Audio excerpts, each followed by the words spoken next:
Kothakota police circle పరిధిలోని రావికమతం, బుచ్చయ్యపేట, రోలుగుంట మండలాల అన్ని పార్టీల ప్రజాప్రతినిధులతో జిల్లా ఎస్పీ మురళీకృష్ణ సమావేశం నిర్వహించారు.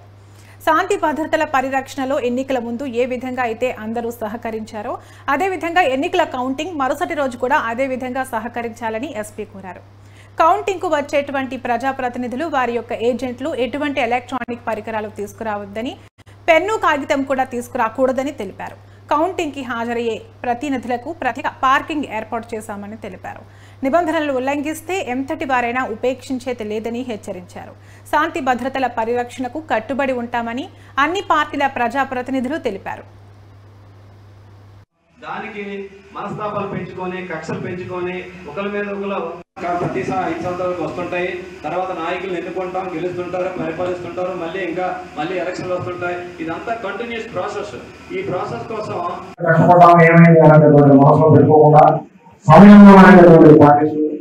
స్వరూపమైన వాతావరణం ఏదైతే మనం విలేజెస్ లో ప్రతిష్టో దానిని మనం కాపాడుకోవాలి, దాన్ని కంటిన్యూ చేయాలి. ఎక్కడైనా ఒకరి అలైన్స్ ఫెలోస్ ఉంటే పార్టీలకు అతీతంగా ఎలక్షన్ కమిషన్ యొక్క గైడ్ లైన్స్ చట్టాలను అనుసరించి వాళ్ళని కఠినమైనటువంటి చర్యలు తీసుకునే విధంగా పోలీసు వ్యవస్థ ఎప్పుడు మీకు తోడుగా అందుబాటులోనే ఉంది.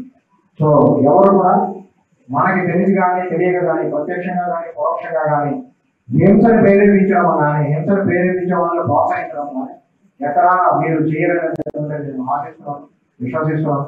ఇప్పటి వరకు ఏదైతే మనం సాధించామో అలా ఏదైతే ఒక శాంతియుతమైన వాతావరణాన్ని మనం కాపాడుకుంటూ వస్తున్నాం, ఆ శాంతియుత వాతావరణాన్ని మనం కంటిన్యూ చేసి ఇప్పుడు రాబోతున్నటువంటి కౌంటింగ్ ప్రాసెస్ ని, కౌంటింగ్ ప్రక్రియ అందరినీ కూడా, దాని తర్వాత కాలాన్ని కూడా, శాంతి భద్రతలన్నింటినీ కూడా హైయెస్ట్ ఇంపార్టెన్స్ ఇప్పుడు రాష్ట్రంలో ఉన్న పరిస్థితులు చూస్తున్నారు.